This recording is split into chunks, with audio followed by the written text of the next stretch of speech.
बारामतीच्या पोटनिवडणुकीतील उमेदवार अर्ज मागे घेण्याबाबत कोणत्याही भाजप नेत्यानं संपर्क साधलेला नाही.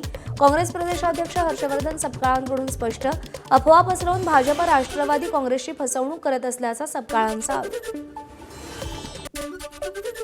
बारामतीच्या पोटनिवडणुकीत 53 उमेदवारांचे अर्ज वैध. छाननीमध्ये 2 उमेदवारांचे 6 उमेदवारी अर्ज बाद. अर्ज माघारीसाठी उद्या शेवटचा दिवस. किती उमेदवार माघार घेतात, किती रिंगणात राहतात याची उत्कंठा. राष्ट्रवादीच्या सुनेत्रा पवार, काँग्रेसचे आकाश मोरे प्रमुख उमेदवार. बारामती पोटनिवडणुकीत ठाकरेंच्या शिवसेनेच्या पाठिंब्यावरून अजूनही वेट अँड वॉचची भूमिका. काँग्रेस आणि राष्ट्रवादीसोबत आपले संबंध चांगले ठेवण्याचा प्रयत्न ठाकरेंच्या शिवसेनेचा आहे. बारामतीमध्ये सुनेत्रा पवारांना पाठिंबा देण्यावरून आमची कोणतीही अडचण नाही. आज न उद्या आम्ही निर्णय घेऊ. काँग्रेसला उमेदवार देण्याचा अधिकार असल्याची संजय राऊतांची भूमिका.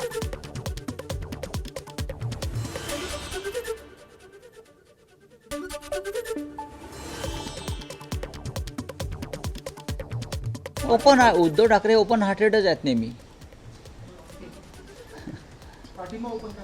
हा नाही, तुमचा आग्रह काय की त्याने ही भूमिका घ्यावी म्हणून. कळेल ना आता, शेवटचा दिवस माघारीचा आहे. किती लोक राहतात, कोण राहत आहे.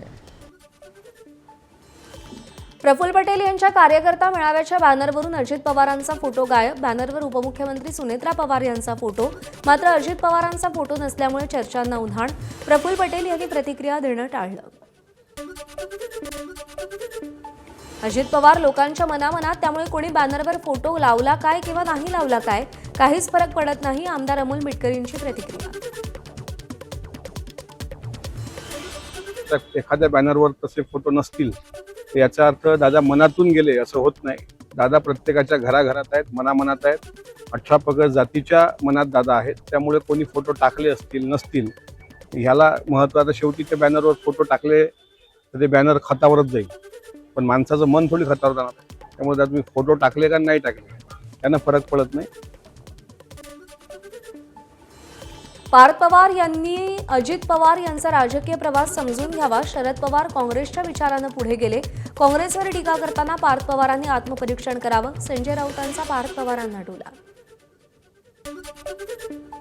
हे जे पार्थ पवार आहेत त्यांनी अजित पवारांचा राजकीय इतिहास समजून घेतला पाहिजे, आपल्या वडिलांचा. अजित पवार हे काँग्रेसचंच प्रोडक्शन आहे. त्याच्यामुळे काँग्रेसवरती अशा पद्धतीनं टीका कोणी करावी, याचं आत्मचिंतन टीका करणाऱ्यांनी स्वतःपुरतं केलं पाहिजे ना.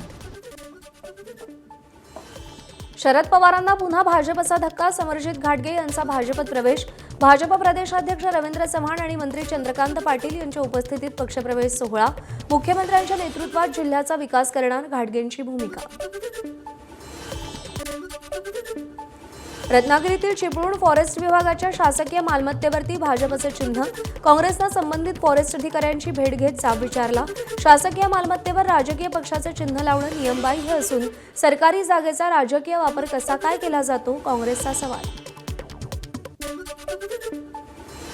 अशोक खरातला आज दुसऱ्या गुन्ह्यात न्यायालयीन कोठडी सुनावली. खरातची जिल्हा रुग्णालयात वैद्यकीय चाचणी करण्यात येणार. त्यानंतर त्याला नाशिक मध्यवर्ती कारागृहात नेलं जाईल. एसआयटी अशोक खरातचा ताबा घेण्याची शक्यता. एसआयटी पुन्हा अशोक खरातची चौकशी करणार असल्याची माहिती. उद्या पुन्हा कोर्टात त्याला हजर केलं जाणार. अशोक खरात प्रकरणी स्थापन करण्यात आलेल्या हेल्पलाईनवर महिला आणि फसवणूक झालेल्यांच्या तक्रारीचा ओघ सुरू. आणखी 11 महिलांनी पुढे येत लैंगिक शोषणाचे आरोप केले, तर खरातनं बळकावलेल्या प्रॉपर्टी विरोधात माहिती दिली. महाराष्ट्र साधू संतांचा, विद्वानांचा, मग लोक भोंदूबाबाच्या नादी कसे लागतात? राज ठाकरेंच्या पत्नी शर्मिला ठाकरेंचा सवाल. भोंदूच्या नादाला लागू नका, जनतेला शर्मिला ठाकरेंचं आवाहन. नवी मुंबई महापालिकेतील मनसे कार्यालयाचं शर्मिला ठाकरेंच्या हस्ते उद्घाटन. तुम्ही विनंती करीन, तुम्ही या भोंदूबाबांकडे जाणं बंद करा. काय म्हणजे काय चाललंय, आपला समाज कुठे चाललाय? म्हणजे आपण महाराष्ट्र हा समाज सुधारक किती लिस्ट आहे हो आपल्या. संतांपासून, हुशार माणसांपासून, सायंटिस्ट पासून, साहित्यिकांपर्यंत. काय म्हणजे लोक वेडे झालेत का काय कळत नाही मला. अशोक खरातची दररोज वेगवेगळी प्रकरणं समोर येत आहेत. त्याच्यावर आतापर्यंत अनेक गुन्हे दाखल झालेत. प्रत्येक प्रकरणाचा स्वतंत्र तपास करण्याची गरज. ठाकरेंच्या शिवसेनेचे नेते अंबादास दानवेंचं मत.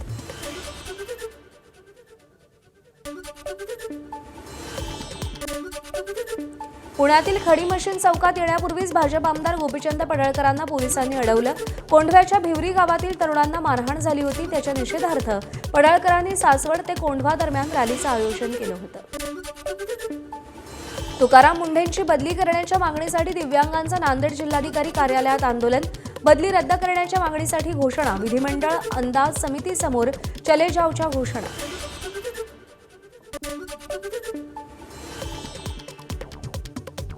सिंधुदुर्गाच्या कणकवली शहरात खासदार नारायण राणेंच्या 74व्या वाढदिवसानिमित्त भव्य कार्यक्रमाचं आयोजन.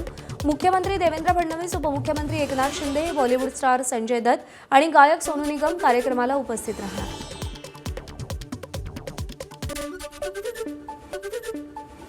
शिक्षण मंडळाच्या विभागीय अध्यक्षांनाच लाच घेताना अटक. नवी मुंबई लाचलुचपत प्रतिबंधक विभागाची सापळा रचून कारवाई. शिक्षण मंडळाचे विभागीय अध्यक्ष राजेंद्र अहिरे यांना अटक. 31,000 रुपयांचं देयक मंजूर करण्यासाठी 22,000च्या लाचेची मागणी. बुलढाण्याच्या मलकापूर शहरातील अब्दुल हमीद चौकात 2 गट आमने-सामने. धार्मिक घोषणाबाजीमुळे तणाव वाढला. झेंडा लावण्यावरून 2 गटात वाद झाला. माहिती मिळताच पोलिसांकडून घटनास्थळाचा आढावा. अकोला जिल्ह्यातील अकोटमधला एक धक्कादायक व्हिडिओ एबीपी माझाच्या हाती. देशाचं भवितव्य असलेली 10 ते 12 वर्ष वयोगटातली मुलं नशेखोरीच्या आहारी.